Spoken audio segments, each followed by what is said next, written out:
Hello అండి, అందరికీ నమస్తే. Arun Shiva at the rate of YouTube ఛానల్కి స్వాగతం. నేను మీ కేఎస్వర ప్రసాదను.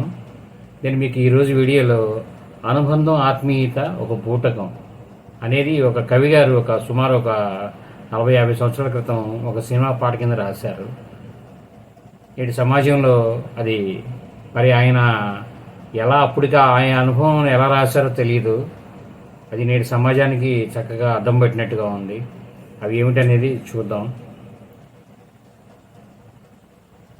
ఈ మధ్యన చాలామంది అవగాహన లోపంతో కానివ్వండి, జీవిత పరుగుల్లో కానివ్వండి, అన్నా చెల్లెళ్ళు, అన్నదమ్ములు ఆస్తుల కోసం పోట్లాడుకోవడం, బజార్ను పడడం, కొట్టుకోవడాలు, కోర్టుల చుట్టూ తిరగడం, పోలీస్ స్టేషన్ చుట్టూ తిరుగుతున్నారు. అలాగే కొంతమంది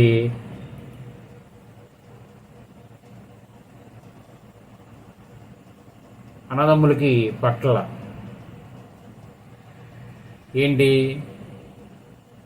తనకంటే తమ్ముడు ముందుకెళ్ళిపోతాడేమో సంపాదనలో, తమ్ముడు కంటే అన్న వెళ్ళిపోతాడేమో అనే భావన, ఈగోలు, కుటుంబంలో ఒకరికొకళ్ళు పడక, ఆడవాళ్ళకి పడక, అలా చిన్నప్పటి నుంచి కలిసి పెరిగిన అన్నదమ్ములు కూడా, అక్క చెల్లెలు కూడా ఇరువై శత్రువులుగా మారుతున్నారు.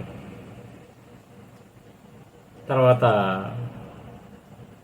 కొడుకులు ఉన్నారంటే, ఒక పెద్ద కొడుకున్నాడంటే తల్లిదండ్రుల్ని నేనే చూడాలా, తమ్ముడును చెల్లి చూడకూడదా అమ్మ నాన్నని అని ఒకరికొకళ్ళు వంతులు వేసుకోవడం.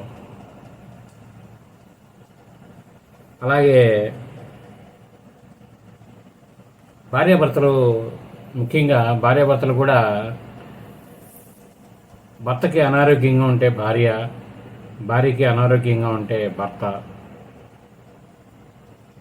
పట్టించుకోకపోవడం. సమాజంలో కొంతమంది జీవితకాలం సేవ చేసి, భార్య అవనండి భర్త అవనండి, భర్త జీవితకాలం చాకరీ చేసి కుటుంబాన్ని పోషిస్తాడు. అనారోగ్య సమయంలో భర్తకి భార్య అనేది సపోర్ట్గా ఉండాలి. అలాగే భార్యకి భర్త కూడా సపోర్ట్గా ఉండాలి.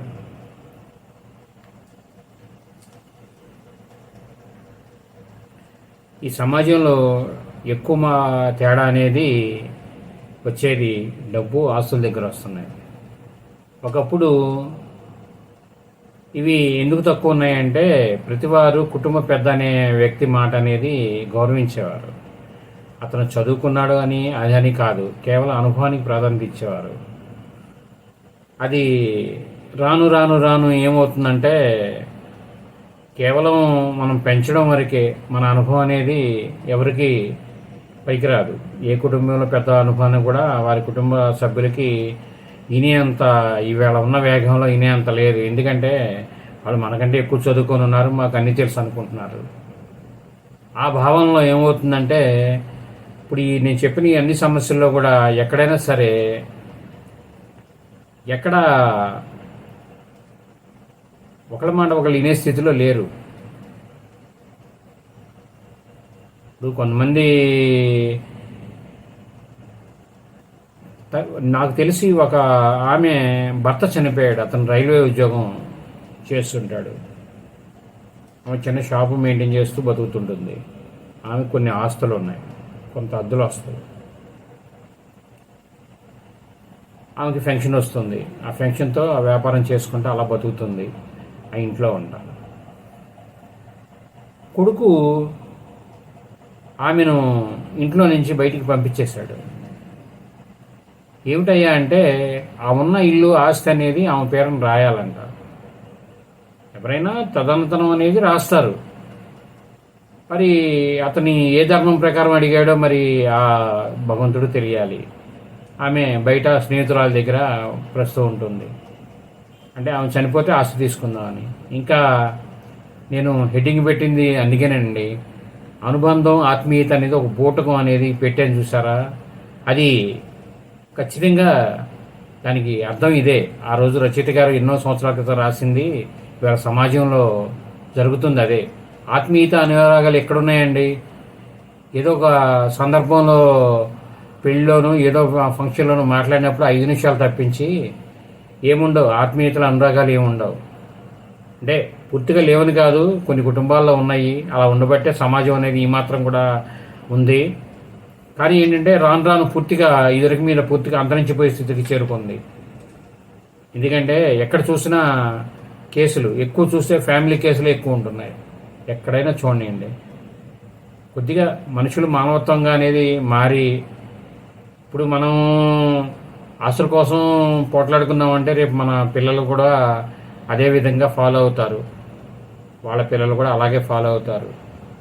కాబట్టి ఏమిటంటే ఏదైనా సమస్య ఉంటే సామరస్యంగా పరిష్కారం చేసుకొని, అన్నదమ్ములు అవనివ్వండి, అక్క చెల్లెలు అవనివ్వండి, కుటుంబంలో భార్యాభర్తలు అవనివ్వండి, మొత్తం ఎవరైనా అవనివ్వండి, కుటుంబంలో సభ్యులు ఎవరైనా సరే చక్కగా అందరూ ఒక చోటగా సమిష్టిగా ఒక చోట చేరి పెద్దల దగ్గర కూర్చొని ప్రతి వారి సమస్య అనేది వాళ్ళు వినిపించి అందరూ కలిపి సమిష్టిగా ఒక నిర్ణయం తీసుకొని, మీకు అవసరమైతే ఇంకో మీ తండ్రి గారి స్నేహితుడు ఎవరో మీకు తెలిసిన పెద్ద ఆయనను తీసుకొచ్చి కూర్చోబెట్టి చక్కగా పరిష్కారం చేసుకొని చక్కగా ముందుకు వెళితే బాగుంటుంది. అందరూ సంతోషంగా ఉండాలి అనేది నా అభిలాష.